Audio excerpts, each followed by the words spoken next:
Daging stik dikenal sebagai hidangan yang populer di banyak belahan dunia, tetapi asal-usulnya tidaklah jelas dan terdokumentasi dengan pasti.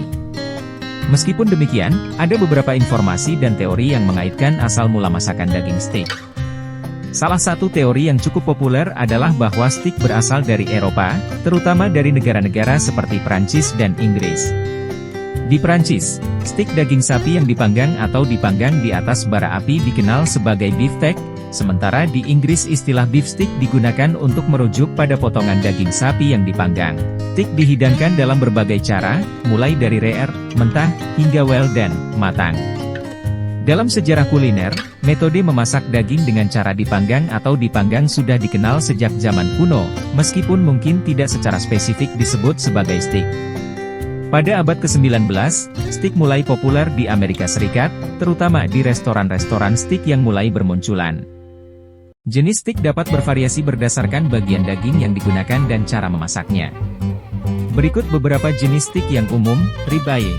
Daging ini berasal dari bagian punggung sapi dan memiliki lemak marmer yang melimpah, memberikan rasa yang kaya dan beraroma. Sirloin, potongan dari bagian belakang sapi. Sirloin memiliki lebih sedikit lemak dibandingkan ribeye tetapi tetap memberikan rasa yang kaya.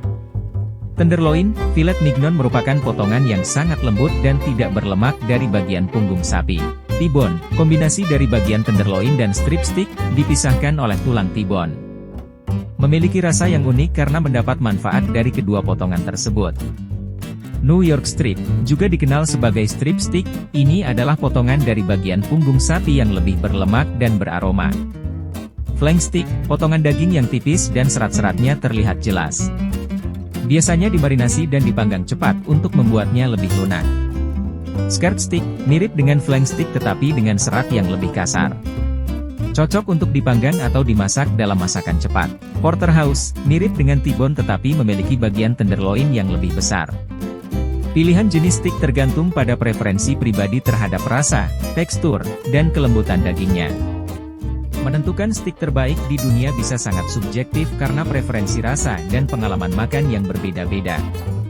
Namun, beberapa restoran dan jenis stik yang sering dianggap sebagai yang terbaik di dunia termasuk Kobe beef. Daging sapi Kobe berasal dari Jepang, terkenal karena marmerisasi lemaknya yang sangat tinggi dan kelembutan yang luar biasa. Ini sering dianggap sebagai salah satu jenis daging sapi paling premium di dunia. Wagyu beef. Wagyu adalah jenis daging sapi Jepang yang meliputi beberapa varietas, seperti Wagyu dari prefektur Kobe, Wagyu dari prefektur Matsusaka, dan lain-lain. Wagyu juga terkenal karena marmerisasi lemaknya yang kaya dan tekstur dagingnya yang lembut. Dry aged beef. Ini adalah jenis stik yang dagingnya telah di-aging dalam kondisi yang dikontrol untuk meningkatkan rasa dan kelembutan. Dry aged beef seringkali dianggap memiliki rasa yang kaya dan kompleks. Ribeye steak, potongan daging ini sering disebut sebagai salah satu yang terbaik karena lemak marmernya yang melimpah memberikan rasa yang kaya dan tekstur yang lembut. Filet mignon, potongan tenderloin ini dikenal karena kelembutannya yang luar biasa.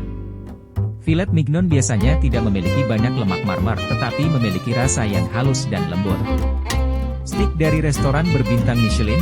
Restoran-restoran dengan bintang Michelin di seluruh dunia sering menawarkan pengalaman makan stik yang luar biasa dengan kualitas daging yang premium dan teknik memasak yang canggih. Penting untuk dicatat bahwa pengalaman makan yang terbaik tergantung pada preferensi individu dan kualitas dari restoran atau toko daging tempat daging itu disajikan. Banyak faktor, termasuk cara memasak, bumbu, dan pengalaman makan, dapat mempengaruhi pengalaman menikmati sebuah stik. Sejarah stik di Indonesia melibatkan perkembangan dari pengaruh kuliner barat dan adaptasi lokal. Meskipun Indonesia memiliki warisan kuliner yang kaya dengan masakan tradisionalnya, stik masuk ke dalam kehidupan kuliner Indonesia pada awal abad ke-20. Pada masa kolonial Belanda, pengaruh Eropa membawa konsep dan teknik memasak stik ke Indonesia. Stik menjadi populer di kalangan orang Eropa dan kelompok kolonial, dan lambat laun menjadi lebih dikenal di kalangan orang Indonesia yang terpapar dengan budaya dan masakan barat.